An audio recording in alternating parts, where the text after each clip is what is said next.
Many of us, myself included, are constantly looking for ways in which we can upgrade our bikes. Perhaps that's to make them aero or faster, more comfortable on long rides, or simply just because, well, upgrades look good. Sometimes upgrading your bike can be a costly endeavour, but there's plenty of smart upgrades that can give some serious bang for your buck, and there's a good chance that they can seriously improve your on-bike performance and enjoyment too. Today, I'm joined by Pierre van der Velde, who has spent decades designing and developing bike upgrades for the likes of Specialized, Cannondale, Prologo, Trek, Rafa, Celitalia, just to name a few.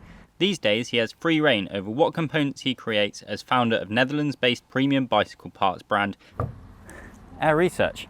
Let's see what components top his list when it comes to upgrading. If you want to upgrade your bike but feel like a whole new one is an unnecessary expense, then investing in some wheels is probably the best way of making it perform better. Change to a quality set of wheels and you'll probably notice big improvements in ride quality, comfort and speed, because the wheels that bikes come with from the factory aren't usually all that great. Ere Research has an array of both carbon and alloy wheel sets to suit different needs and budgets, using their experience of working with Silverstone Innovation Centre to measure the ideal aerodynamic shape. When we started Ere Research, we made performance road tires and saddles. That's why we started. We didn't start making wheels. Yep. When we found out the challenge of making tubeless tires and the array of different rim shapes available, and they don't all seal that well. I mean, no, I know all about that. That's the problem. So, yeah, I mean, it's a mess. So we decided, okay, let's make the combination. Let's design the combination to ensure that that part of the deal, the tire and the rim, comes together and always works nicely. It's been a 2-year effort to make these wheels. We had our first line of Genus wheels which were somewhat successful in the market, and we thought, okay, there's a lot here that we can improve upon. So what we did first, we made new hubs for the Genus wheels, which are 2-to-1 hubs. There's one side has 2 spokes, the other side has 1 spoke, so there's 21 spoke hubs. You could save 1 or 3 spokes that way in your hubs. It's weight. Secondly, we've made brand new rims, 30mm high, 45 and a 65. We've made a brand new layup that is so light that we have now 1500 so much grams for a 65mm wheel set. And a 1339 grams for a 45mm wheel set, and a 1180 gram wheel set for 30mm. You don't find that in the market. Not with a brand saying you can be 140 kilos. We don't care. Yes, I was going to say there are lightweight wheels out there, but yeah, they sometimes have 85 kilo weight limits. No, we don't. Again, these are ISO tested.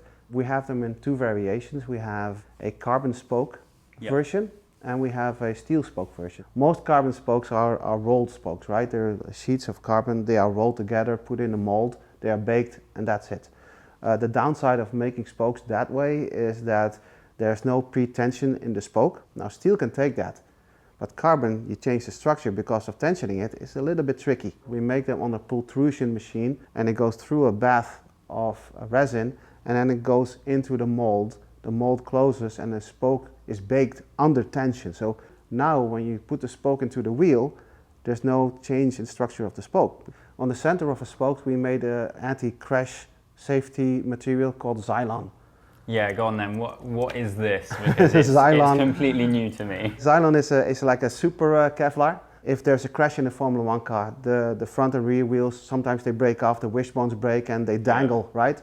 Those tethers running through those wishbones are made out of Xylon material. And that material we have in the center of our spokes, that if you have a crash, it stays together. There's a lot of rim manufacturers around the world that offer standard off-the-shelf rims that you can buy, and you put your logo on, then you go to a reliable hub maker like DT Swiss, for instance, which makes great hubs, and you have a wheel set. I choose the other way around. I choose them to make my own hubs, so I understand the forces that are going through my hubs, how I want to make them. They are ISO tested and UCI tested. I can stand for my product. Because 90% of the wheels that you can buy right now with brand are not ISO tested at all. How does a good tyre differ from a bad tyre? Because I've ridden good tyres and bad tyres, but obviously I don't know what goes into the engineering behind that to make it better or worse. For sure, reliability in terms of the materials that are used. You can use different bead cords from steel to nylon to Kevlar to Xylon. They all determine how strong the initial carcass of a tire is on the rim. Yeah. Then you have nylon or plastic or all kinds of carcasses that determine the flexibility of the tire, and then the rubber is important as well. You care about rolling resistance when you need to buy a tire online or at a shop. You say, oh, I need this rolling resistance, it's a great tire. But when you're on the road and you need grip, you don't care too much about that. Mm-hmm. You just want a reliable tire, and it's important to have a reliable tire in terms of the strength of the carcass, the right rubber, in order to feel safe, because I cannot make enough marketing to make you understand your feeling. Mm-hmm. You need to feel. Yep. And that's the most important thing about a tire. Yeah. So can you tell us a bit more about the tires that you produce? Because I believe they're 320 TPI, aren't they? Yeah, we have handmade tires. Mm-hmm. Our handmade tires are cotton casing 320 TPI.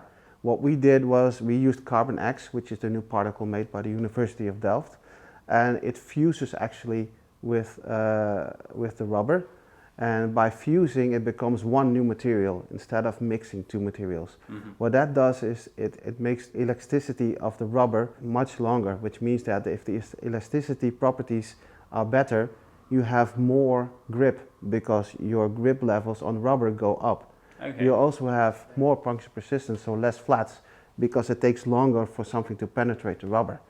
When I worked for Specialized, Mike Senior, the owner, told me, listen Piet, your job is to make the best saddles in the world here at Specialized. Your second job is making sure that the pro riders want to ride my saddles. Mm-hmm. So okay, that's two big challenges. And some of the riders always came back to me, oh no, I need the saddle a little bit more hard. Mm-hmm. No, I need it more soft. Well, when you're producing saddles, it's hard to go 10% up or 20% down with stiffer saddles, but pro riders that are riding their bike 8 hours a day, they're a fussy bunch. They have those questions. So they have those questions. So I thought, well, why don't I make a switch to change the tension in the saddle? The switch is just a little lever here in the front of the saddle. While riding, you can pull it back like this in position number 2. Mm-hmm. Now your saddle is a bit more stiff. Yeah. Or you can put it in position number 3, and now your saddle is really stiff. Or, when you're approaching a long climb and you want to sit a little bit 2 millimeters lower, you do that, and now it's a little bit more flexible and you're actually sitting a little bit lower. Or you're going from tarmac to cobblestones, you want a little bit more damping, so you stay seated on the bike instead of bouncing off your saddle. Mm-hmm. Pro riders are not so different than you and me.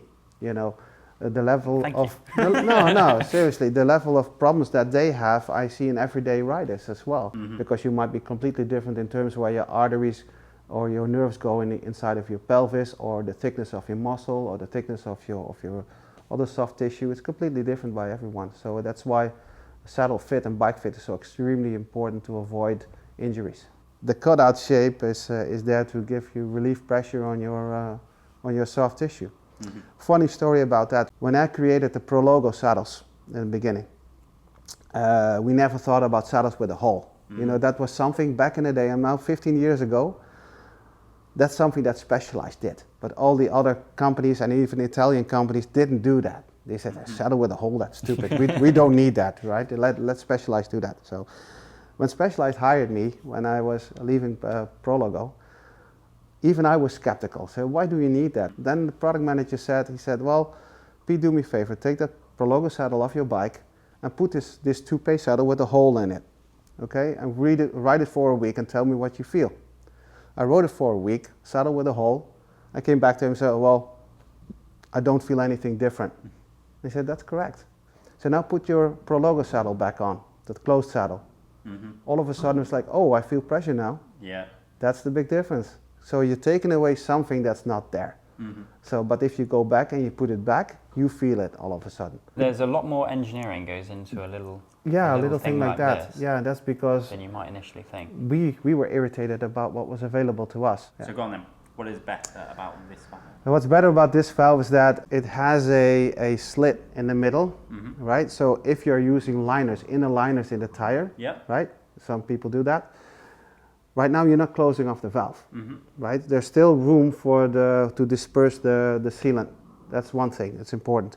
Secondly, there's a pretty thick little rubber washer here that goes against the outside of your rim. Yep. Then there's a little nut with a knurled edge that goes over the rubber. With that and with the size of the nut, you can tighten it and it won't go anywhere, and you have a nice seal. That's quite important. Then we have the cap here, which is also, it's all aluminium CNC. Yep. You could turn that off, and the top of the nut right here, you can use to take off the valve core.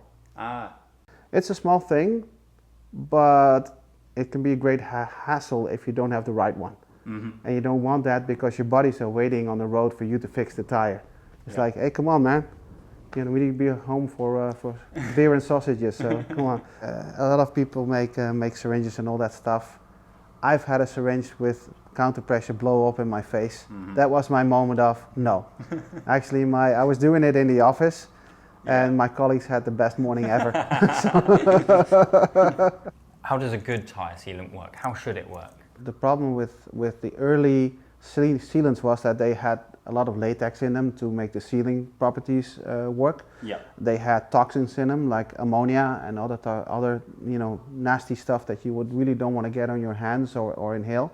We need to make sure for many reasons that the stuff that we're giving to close the tire is safe for the environment, for your hands and for your lungs, for everything. But still works. What still works, and that's the challenge, right? Where you can take all the good stuff out of a sealant and then it's not sealant anymore. Chemically, you need to look at replacement parts that do that job for you. So we in our sealant there's no latex, there's no ammonia, there's no toxins, there's no stuff that's unenvironmentally friendly. You can use it and it still seals well. Removing the valve core, by the way, there's on the bottom of our bottles there's a valve core remover, so you can take that out. Then you put the bottle with the conical valve here on your valve. You push it to keep some pressure. You turn the wheel quarter-wise. You squeeze enough sealant in it that you want. Turn it back up. Take it off. Let it drip out, and that's it. It's a clean job. The latest upgrade to your gravel bike is a brand new gravel bar tape grip system. I was thinking, why don't I make a bar tape that has the good thing of a road bike, but also adds value coming from the mountain bike, because it's really a merger bike, right? We're taking a road bike off-road. We've made a handlebar tape on top, so when you're cruising you have a handlebar tape for the comfort of a handlebar tape. And when you're more in more intensive sections and you're going into drops, you have a grip. You have an actual grip and positions, and it gives a lot more damping as well than a normal tape, of course. It gives a lot more grip. Okay, so our final upgrade, if you're really looking to bling out your bike, is bar plugs. And bar and plugs, yes. I can only see one issue with these, and it's that they're green and road.cc is blue. Do you make blue ones? Actually. Ah, look at them. Yes, yeah, road.cc blue. Yeah. So how do you make a good bar end plug? Because obviously some of them are plastic and you just it's the afterthought of any bike, right? Oh, we need plugs and whatever comes with the tape, just push it in there, that's it. We made this body of the plug, we made that out of rubber. So that means it can deform inside the handlebar, because the handlebar is not round internal anymore because there's tape inside.